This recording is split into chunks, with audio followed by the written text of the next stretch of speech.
All right, it got interrupted. This is part 2 of how to encourage your husband to support your desires to work less or become a stay-at-home mom. So it is very possible so we talked about skill number 1. I recommend go back to watch that video. Skill 1 is learn to be content, happy with your current circumstances. Step 2 is to cultivate more an atmosphere of respect and admiration in your home towards your husband. And Laura Doyle again gets into the nitty gritty on that. 3, learn to be content with a simpler life and with less. So there's going to be a wide range of circumstances. You may not even be the one who wants, more like brand name things, experiences, vacations. That might be your husband. But if you do like things that are going to push your finances where they require you to work, you're going to need to kind of like think about that, wrestle with yourself and say, okay, what is the most important to me? Do I want to spend more time with my kids, or do I want to be able to go on vacations? Like, what sacrifices am I willing to make? And it doesn't mean you're necessarily going to have to do all this, but you need to be okay with a simpler life and making these sacrifices. And your husband may not be. So that's a kind of a separate issue. But again, these skills will help to get to that point where he maybe can be a little more understanding and supportive. We'll talk about that a little later. But for you, so where do you need to be content with spending less money, and where can you show your husband and start making those changes where you're okay with making an effort to plan simple, quick meals and then doing grocery pickup once a week or twice a week. So that way, even though you're working, you can still find ways to cook. Maybe you have older kids. That's a simple way. Again, I don't want to get into like budget saving necessarily, but this is an important piece. If you like the lifestyle and you want the lifestyle that requires 2 incomes, it's going to be very hard to get your husband on board. You need to kind of reconcile what it is that you're willing to sacrifice. How can you show that to your husband? You can start spending less money, trying to find creative ways, especially if debt is holding you back. That'll allow you to pay off debt faster and hopefully, again, make it easier for your husband to support your decision. But you have to show him that you are okay with living this lifestyle and you want to spend time with your kids more than you want these other things. Okay. So, number 4. So I do like, again, I'm sure I did all these things kind of, it wasn't necessarily like separated. Some of the stuff was happening together, but I do want you to build this foundation in your marriage first, and maybe take a break. If you have been constantly like asking your husband, telling him, reminding him that you want to work from home or work less, whatever it is that you want. If you've been telling your husband ad nauseum, if you've gotten into fights, if they get emotional, if you tell him he needs to make more money and that it's his fault and he's not providing enough, blah, blah, blah. So whatever way you've been going about it in the past, or maybe you haven't expressed it, maybe you haven't. Maybe this is something you're just starting to desire yourself and you've been scared, of the financial, ramifications. So maybe this is new. I recommend doing the initial steps first, maybe even potentially a couple months, allowing things to really shift, get more secure, start to see the changes in your marriage where your husband sees that you're on his team, you believe he has the best intentions for your family. This next step is going to land a lot better. And again, you are what Lord says, changing the dance. So we're going to go about it a different way. So, and again, there's going to be a lot of nuance, and this is where in my Patreon, even on my Facebook group, like maybe we can get into specifics, and maybe I'll make future videos, who knows, depending on this topic, if there's enough need. You are going to learn how to express the desire. And Laura Doyle gives a simple format of I would love. So you just simply calmly, when you guys are like snuggling on the couch at the end of the day, timing is everything.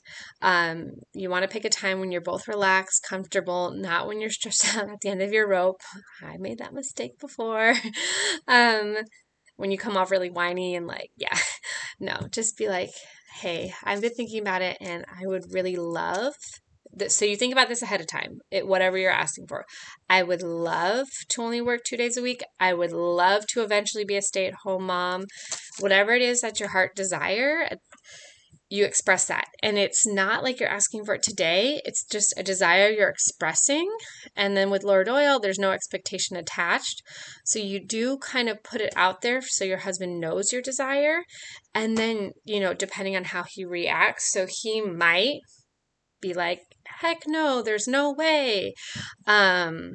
And you'd be like, okay, I hear you. It is something I would love, but I know, you want what's best for our family, just as I do, something like that. That's what's called a positive SFP, spouse fulfilling prophecy, letting you know that you do think he has good intentions. You're not going to get into defense mode. You're not turning into a lawyer. You're not arguing your case.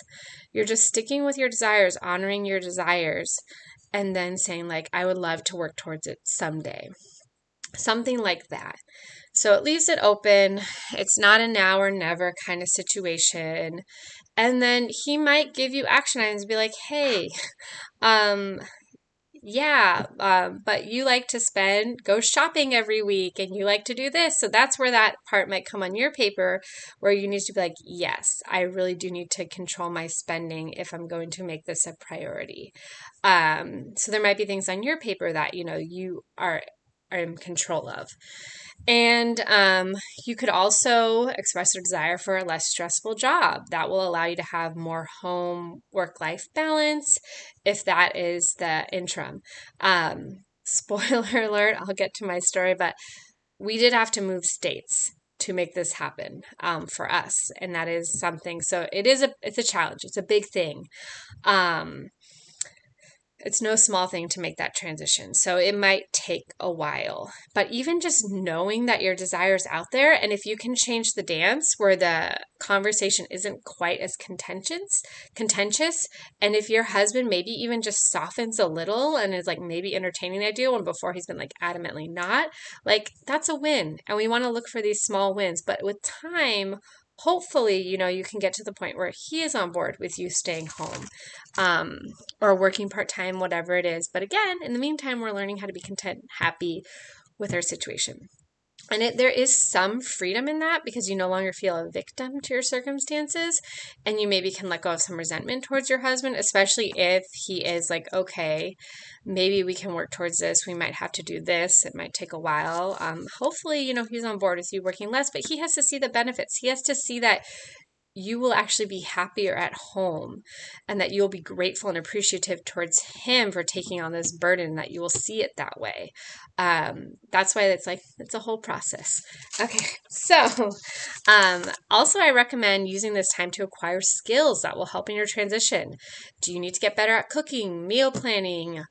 And again, you probably don't have much time, but you can find little YouTube videos. You can find ways. I know I needed, I was already home with my kids at this point. But then we were going to make the transition from them being in private school to me homeschooling. So I took a positive parenting solutions because I realized on the days I didn't have school, I felt dead inside at the end of the day. I did not enjoy being with my kids. And I was like, this has to change because I didn't have the skills.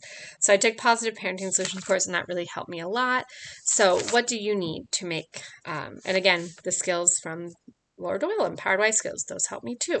So you can use that as when you're in this interim waiting period. Learn to really feel more successful as a wife and a homemaker. It's a huge encouragement for you, especially if you're kind of nervous about how well you're going to be able to make that transition, because it is hard. Not going to sugarcoat it. It's hard.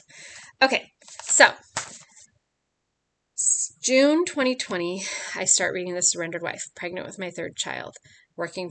At that time, I had taken more hours. I was working 2 weekdays and 6 hours on a Saturday. And I was even doing some Shipt, which is like a grocery. I go to Target, different places, do people's grocery shopping and deliver it. I kind of liked it. So it kind of was self-care for me. But again, it was taking me away from my family and making balance a little hard. Less time when me and my husband were both home together.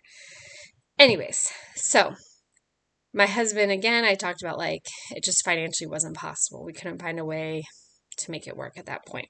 So so that's June 2020. Baby is born November.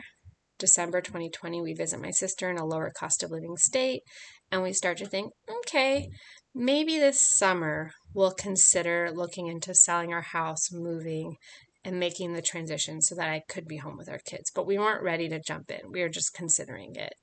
But like a week later, we find out, oh, I actually have to return to work 6 weeks postpartum. In the past, I had worked more hours in pregnancy. I was full time, so I qualified for the paid family leave, the job protection of 4 months. This time, apparently, I didn't. I could get paid leave, but my job wasn't protected and my work was not going to work with me.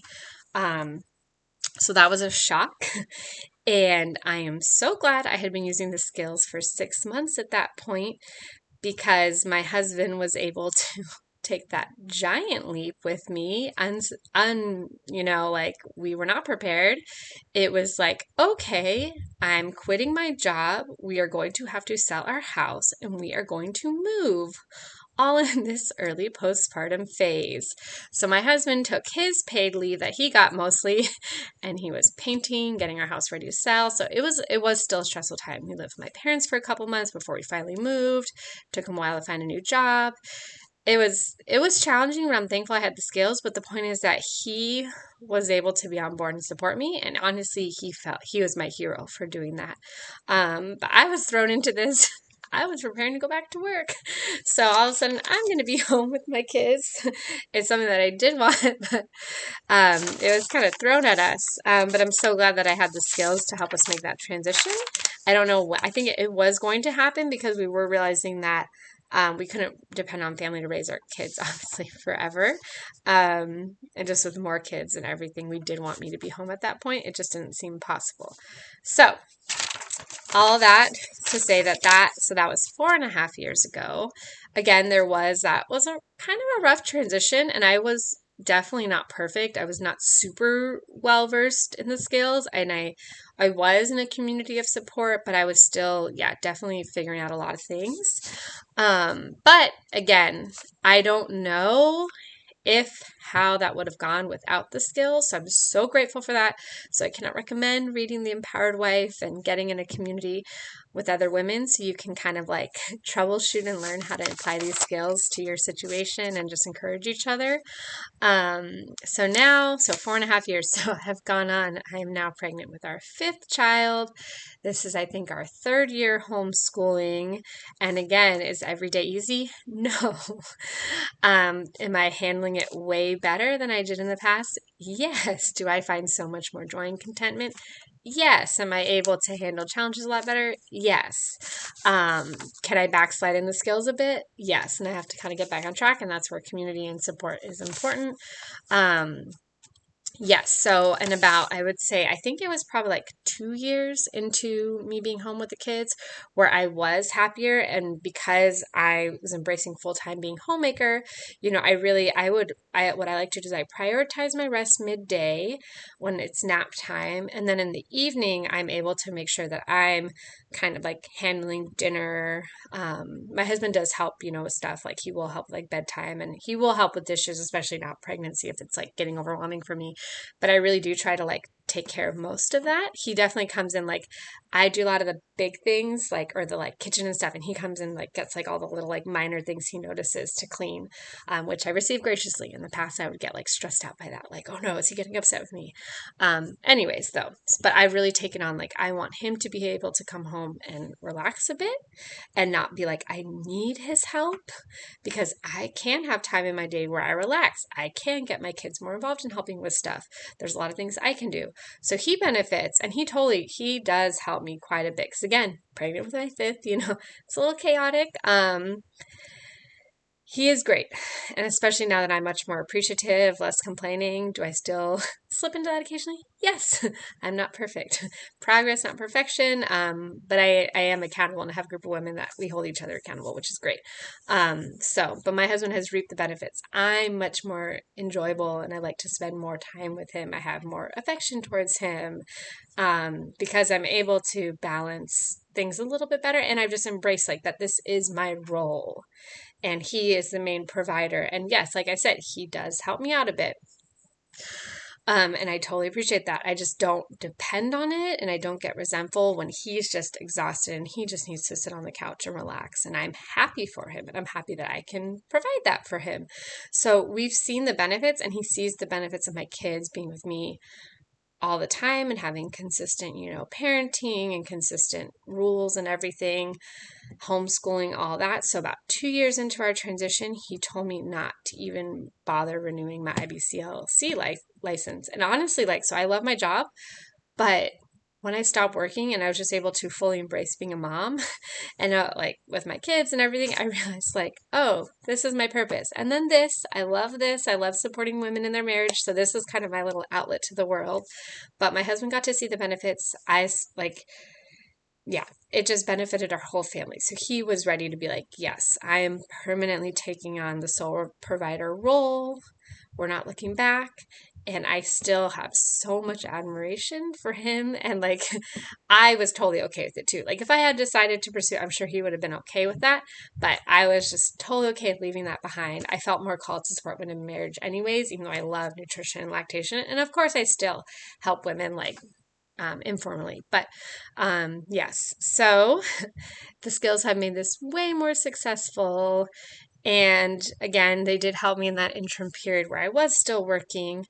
I don't know what would have happened if my work had let me come back part-time, what would have happened. But again, we were considering making that transition. And my husband was more on board, more willing because I was happier at home. I was more encouraging, supporting, and trusting of him.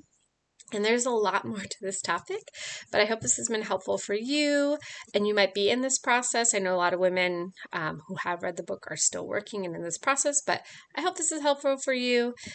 Please comment whatever you found was helpful, what you're going to try to implement. If this made you think about things any differently, and even if you have any challenges, subscribe, comment, share. Please help me. I don't want any woman to feel alone in her marriage and in her struggles. But this is kind of a longer video, but hope this is helpful.